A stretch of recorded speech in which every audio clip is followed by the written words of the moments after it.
Used to be when people talked about the end of the world, we locked them up. Or laughed them off. Sometimes both. But we never took them seriously. Maybe we should have. But I'm getting ahead of myself. Better to start at the beginning, with the abduction of Desmond Miles, my son. This boy had no ambition, no direction, no plans for the future. What he did have was a heritage, one he chose to deny. I remember when Assassin's Creed 3 came out, and I also remember deliberately skipping it. At that time, I was already burnt out on the series. I had beaten the first two, played a portion of Brotherhood, and skipped Revelations. But my friend was into it, and he jumped on 3 when it came out and told me he wasn't enjoying it as much as the others. And I guess that was all I needed to hear to decide to skip it. In fact, I remember hearing several negative things about it, but the overall reception was positive. I've gotten back into the series recently, and have been enjoying it more this time, but I feel like Revelations is where the series lost some steam, and I went into 3 hoping enough was changed so it would feel like a breath of fresh air. Now you die!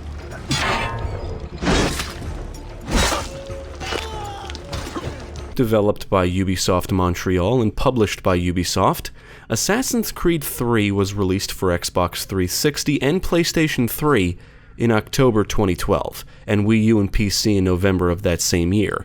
A remastered version titled Assassin's Creed 3 Remastered was released for PC, PlayStation 4, and Xbox One in March 2019, Switch in May of that same year, and Stadia in December 2021. It also comes with a remaster of Assassin's Creed Liberation.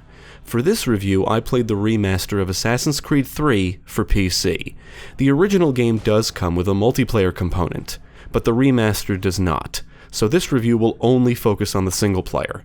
This review will contain some spoilers, so if you're sensitive to spoilers, now is the time to stop watching. You have been warned. Now let's take a look at Assassin's Creed 3 and see if it manages to improve the formula.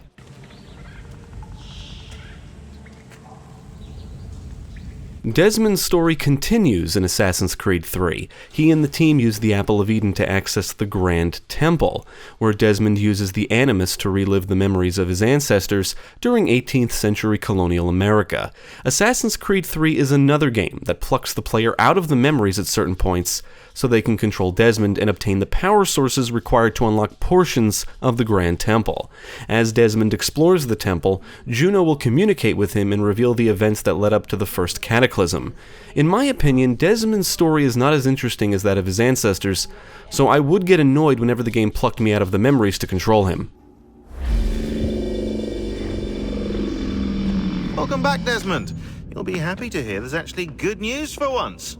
Now, Assassin's Creed 3 does give Desmond more to do, but at this point, I've really lost interest in the modern-day plot.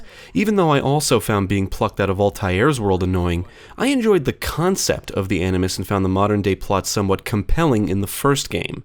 But as more things are revealed as the series progresses, I feel it has become convoluted, and I just don't give a shit anymore. At this point, I think the series would benefit from the elimination of the modern-day plot and Animus. It was a neat idea in the beginning, but now I think it needs to go. The ancestors and their storylines are a lot more enjoyable and compelling, in my opinion. So, you must be Desmond. Not exactly what I expected, but I guess your kind doesn't have many options these days. Who are you? Ask your father. Now give me that. I don't think so.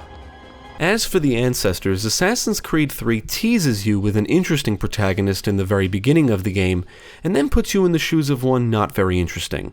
The story opens with the player assuming the role of a Templar named Haytham Kenway. He assassinates a patron at an opera house and steals a medallion which he believes is the key to opening the Grand Temple. Haytham then travels to the American colonies and recruits allies to aid in his expedition. After they free a group of Native Americans, Haytham helps one of them, a woman whose name I don't know how to pronounce properly, kill the man responsible for enslaving her people. In return, she takes him to the entrance of the Grand Temple, where he discovers the medallion is ineffective. Then the story shifts to focusing on a different protagonist, the woman's son Connor, for the rest of the game. Zit one day star. Onisa Jerdha. Ya otena gwanek gwanek. Radun hagedu, te wat kadi chidunyana. When Connor is a child, his mother dies during an attack on their village, and he assumes the attack was ordered by the Templars. Some years later, the village elder informs Connor that it's their tribe's duty to guard the Grand Temple, and gives him a sphere which enables him to communicate with Juno. He learns that if he doesn't leave, his people will be slaughtered. So he sets out to find and convince Achilles Davenport, an assassin, to train him. As the years go by, Connor tries to protect his people and eliminate the Templars, as he's drawn into events pertaining to the American Revolution. Well, that's settled in then. I've got a story to tell, and it's gonna take a while to get it all out. Overall, the plot is okay, but the worst part of it is easily Connor. Now, I really enjoy the Native American angle and the new setting, but Connor is awful. He's lame. He's not as charismatic as Ezio, and he seems to lack a personality, not unlike Altair. The issues definitely come from the writing and voice performance. He's either serious or angry, and many line deliveries often come across as flat. Connor is a big contrast to Hatham, who I find to be a much more interesting character. There's a sense of mystery surrounding him, especially in the beginning. He can be intimidating and charming, and I felt like his personality kind of drew me in. In fact, I would say him and the other antagonist, Charles Lee, are among some of the best characters in the game just for the performances alone. Should you ever dare to insult or threaten me again, I'll not hesitate but to cut off your head myself. Are we understood? Excellent. Now, in addition to the main story is The Tyranny of King Washington, which is a separate storyline that released as DLC and consists of 3 episodes. Set in an alternate reality where Connor's mother never dies and he never becomes an assassin, the story revolves around George Washington, who obtains the Apple of Eden and is corrupted by its power. Connor is granted mystical powers and sets out to stop George, who has proclaimed himself king and rules as a tyrant. I really don't have much to say about this story other than it's okay. I didn't love it or hate it, but I did enjoy some of the new gameplay mechanics. The savage that tried to steal the source and symbol of my power. Gaze upon it, or it will be the last object you will ever see. Much of Assassin's Creed 3 will feel familiar, but there is some cool new stuff here. Climbing feels easier and more fluid, you can now climb trees, and the combat has been altered, but without really changing. At first I thought it felt worse, but then I realized it only feels different. It took me a bit to get used to the controls, and you can no longer manually lock onto targets. You can counter and parry, break an enemy's defense, chain kills together, and throw enemies into objects. You can also take foes as shields right before enemies fire upon you. Once you get the hang of things, winning fights is still not all that difficult, and your hit points, health, or armor is no longer determined by your outfit. You can obtain numerous outfits which are more or less costumes or cosmetic items. You cannot obtain individual armor pieces anymore, and health does regenerate. This also means no more medicine to replenish health at the press of a button. Assassin's Creed 3 does introduce some new weapons and equipment, and firearms play a bigger role here. There are several pistols you can use, and you can also pick up and use muskets. Crafting has been expanded, and is no longer restricted to bombs. At a certain point in the story, you gain access to the Davenport Homestead. This is land where you can access the manor and interact with your people, or settlers, or whatever you want to call them. As you progress, you'll unlock Homestead missions to complete. These are missions where you can recruit new people to live on the homestead, like artisans, woodworkers, blacksmiths, etc. These people allow you to craft items, and you can complete missions for them to level them up, allowing you to craft better items. A lot of the homestead missions kind of suck, but I completed them because I wanted the ability to craft everything. The missions often task you with moving back and forth between areas and completing basic objectives. Some are more enjoyable than others, but many aren't very exciting. What do you women like in terms of gifts? A nice bunch of wildflowers always brightens my day. So crafting works like this. You visit the manor or enter a general store and access the accounting book. From here you can access your stockpile and craft items, and even trade items with merchants, or rather send your convoys to trade. The stockpile menu is a bit cumbersome and took me a little bit to get used to. Much of what you craft is either for trading or completing challenges. But you can also craft weapons and special items or upgrades for Connor. Trading is a great way to earn a lot of money. You can craft land and naval convoys, and then fill them with items to trade with merchants. But you do have to be mindful of risks and taxes, both of which can be reduced, and you may have to defend your convoys from time to time.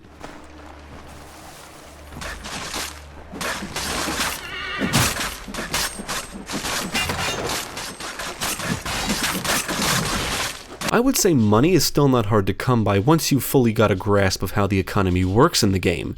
There are still chests scattered around the environments, but there doesn't seem to be as many as that of the previous games. Chests not only contain money, but also recipes for crafting. The Assassin Guild returns, and you can still send your assassins on missions for money. You'll also recruit less assassins than you did previously, but each assassin you recruit unlocks a new assassin ability. You can call them to assassinate people, act as bodyguards, and lure enemies, among other things. The assassins basically replace the factions from the previous games. Recruiting them also requires a little more work this time. You must liberate districts by completing a series of missions, and only then will you gain a new assassin.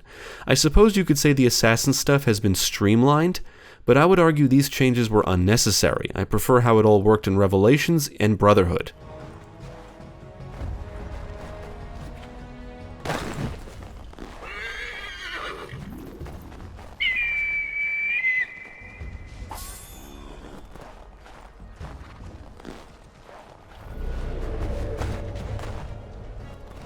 New to Assassin's Creed 3 is hunting. You can hunt animals and skin them for resources.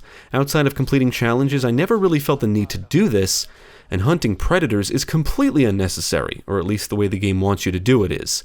This is because it's easier to let them engage you. When a predator spots you, they will try and attack you, and this results in a quick-time event minigame that's a lot easier and faster to complete than actually finding clues, using bait, stalking prey, and finally striking. The kind of weapon you use to make the kill will determine the quality of the spoils. Ultimately, hunting is a neat addition, but it does feel like it becomes busy work. Also, some resources like certain pelts, for example, can be acquired from the stockpile menu. 8 months in the Kentucky frontier trapping and skinning elk. Well along my 3rd bale when they came upon us. Now, I had a realization while playing Assassin's Creed 3. I've always felt there was something about open-world Ubisoft games that just didn't sit right with me, at least when it comes to the games I've played. Something just always feels off, and I could never put my finger on what it is. Until now, which is great because it was bothering the fuck out of me for the longest time. Anyway, I realized Ubisoft fails at immersion, or at least I don't like the way they do it. Assassin's Creed 3 gives off a great sense of scale in the beginning, but then quickly turns into the typical Assassin's Creed formula, just in a bigger world. It's a world with things to do. It doesn't feel alive, so to speak. Some of the Far Cry games have this problem too. If anything exciting happens, it's a blip or icon on the map. Everything feels artificial or in your face or obvious or even obligatory. For example, do we really need viewpoints anymore? Especially here, where you can now reveal more of the map as you explore.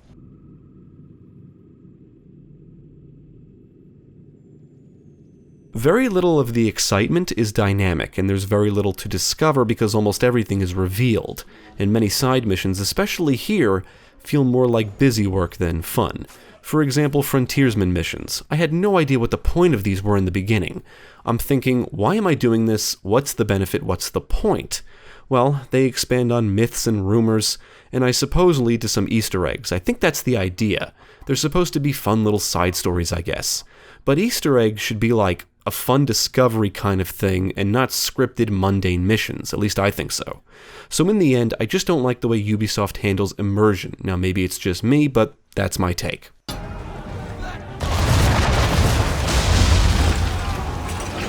One of the biggest new things introduced in Assassin's Creed 3 is Naval Missions, and Connor becomes the captain of a ship. He can visit the harbor master to complete short missions to reduce risks for his naval convoys. This is probably my favorite new addition to the series. You pilot a ship on the seas and can engage other ships, and despite how simple the game makes it, I do find it fun. Plus, you can spend money to upgrade the ship. In addition to the standard naval missions are other missions, some of which take you to new locations to explore. It seems like these naval missions replace the tombs and layers from the previous games, and completing a certain series of missions does lead you to a special outfit. Unfortunately, there is an end to the naval missions, which seems odd. For example, once you complete all the what I'll call risk missions, that's it. No more risks, I guess. Considering these are just basic objectives like escort and protect ships, eliminate enemy ships, etc., I don't see why the developers couldn't implement randomized missions or something to keep the player engaged. Considering you can spend money upgrading the ship, it seems odd that the naval stuff just ends, and you're eventually cut off from ship battles.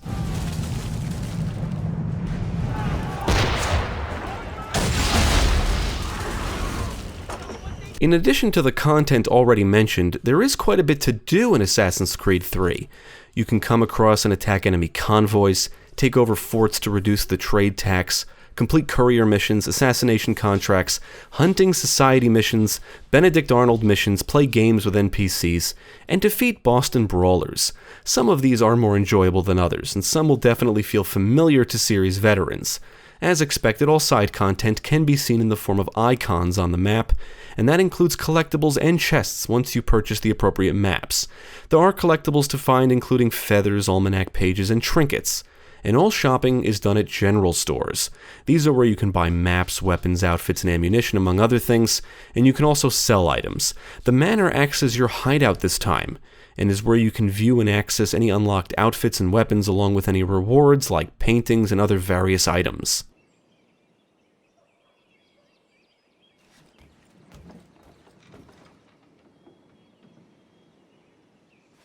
Assassin's Creed 3 features 4 locations, if you want to call them that: Boston, New York, the Frontier, and the Homestead. As expected, there are plenty of viewpoints to synchronize, and you can fast travel to many locations including the forts you take over, harbor masters, and tunnels, or fast travel points. Horses return, and they suck. You can use them to quickly get around and even call your horse to you at the press of a button, but I found they frequently get stuck on things and can't jump off certain ledges or rocks, despite not being that high, making navigating around the Frontier and Homestead a pain in the ass. If you don't stick to roads, you risk frustration, at least in my experience on horseback in this game. Boston and New York have a bunch of fast travel points, which are entrances to an underground network of tunnels, and you need to navigate these tunnels and find the exits to unlock new fast travel points. Unfortunately, there is no renovations or buying properties, and no source of recurring income this time. You have to rely on looting, selling, trading, and your assassins for money.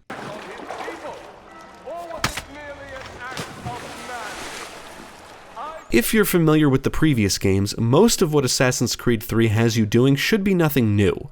You'll have to assassinate people, eavesdrop on conversations, infiltrate areas, and of course, follow people. And once again, there are way too many objectives that require you to tail or follow people. The game does feature some cool set pieces, like when you get to man cannons or command a firing line, but other than that, it's the typical Assassin's Creed stuff. As expected, I didn't find Assassin's Creed 3 all that hard to get through. None of the missions are tough to beat. Full synchronization requirements return, and I would say this is where the real challenge lies: completing the optional objectives to achieve full synchronizations. This means using certain weapons, limiting health loss, completing an objective within a time limit, and other stuff like that. He's escaped! I need help!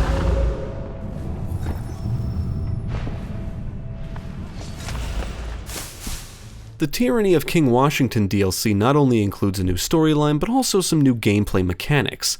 Other than that, it's more of the same. Each episode grants you a new animal power that you can activate at the cost of health. Wolf Cloak allows you to turn invisible, Eagle Flight allows you to quickly fly from one location to another, and Bear Might allows you to unleash a shockwave of sorts that will knock away or kill nearby enemies, and can even break certain structures. These new abilities are cool simply for the fact they give you new ways to engage foes and get around. Other than that, this DLC is pretty straightforward, and a lot of the stuff from the main campaign is absent. You can find chests that include resources, upgrades, and new weapons, and there are some side missions to complete, but you can easily go from story mission to story mission and probably beat it in a single sitting. The main gate! The main! The main gate! The main! The main gate! The main! Now, unfortunately, Assassin's Creed 3 Remastered is the buggiest game in the series I've played so far. I never played the original game, so I don't know what kind of bugs it has, but I would think the developers would attempt to iron out bugs for a remaster, and if they actually did for Assassin's Creed 3 Remastered, I am shocked, because it's buggy as hell. I've witnessed characters get stuck in certain poses during cutscenes. Synchronizing viewpoints triggers a music loop for some reason.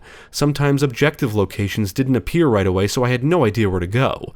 Messages and information would sometimes stay stuck on the HUD. Completed objectives sometimes wouldn't show as completed. At one point, I was chasing someone and they decided to stop and get stuck, preventing me from progressing because it was a scripted chase. And finally, the game got hung up or crashed at a loading screen on 2 separate occasions. Some of the issues are a nuisance and others are just really annoying.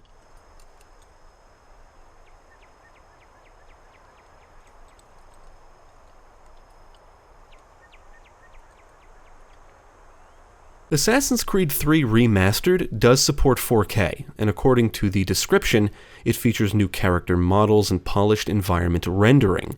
It is a colorful game, but doesn't seem as vibrant as the previous remasters, as far as I can tell. Overall, I think it looks pretty good. The environments are well detailed, visual effects look great, and the animations look good. The frequent pop-in can be an eyesore, but for the most part, I would say the game is pleasing on the eyes. As for the audio, this is yet another Assassin's Creed game with great sound work and a great soundtrack. It's also the buggiest one I've played so far, as I mentioned before. The frame rate remains stable most of the time, but I did notice some dips and hitches here and there. Come on! Swing at me some more! Assassin's Creed 3 isn't a bad game, but I'm a little disappointed with it. It's more of the same with changes. It's also slow to start, especially when you're finally put in the shoes of Connor. A lot of his early missions are clearly designed to show you the ropes, which is not an uncommon thing in games. But I did feel like the game was taking its time. For me, the game starts out feeling like it's building towards something bigger and better than anything we've seen before. But it never really elevates above what we've already come to know and love. It's just more Assassin's Creed. There are refinements and changes here, and I cannot say anything feels worse than it did before, but I also can't say many things feel refined for the better either. Climbing is better, though. I think it feels a lot better here. More fluid, and using trees to get around is cool. Other things just feel changed for reasons, like the combat, for example. It feels different because the way certain mechanics work have been changed or altered. But it doesn't make a drastic difference, at least not in my experience. It still features the same kind of combat and flow, and it's still easy to win fights.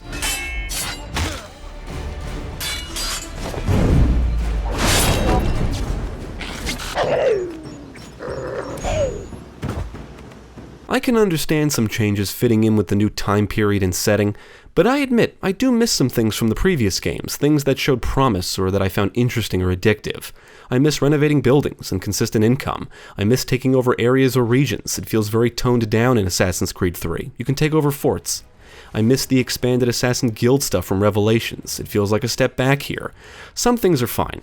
I don't mind the consolidation of all the shopping to one store, for example, and I don't even mind the merging of the faction features with the Assassin Guild, although I do kind of miss the faction guilds. It would have been cool if the developers expanded upon the guild assignment stuff from Brotherhood, working for different guilds with their own little storylines, and unlocking unique or special rewards or benefits, similar to how Elder Scrolls handles their factions. That would have been really cool. The naval stuff is easily my favorite new addition. It's only a shame the game doesn't do more with it. It's obvious Ubisoft wants to stick to a specific formula, and since I've been playing through the games in succession, a lot of the familiar is starting to feel stale. And it's not so much that it's bad, it's that I want more interesting things to do. I want some really new and fresh mechanics to mix things up. And for me, the naval stuff does just that.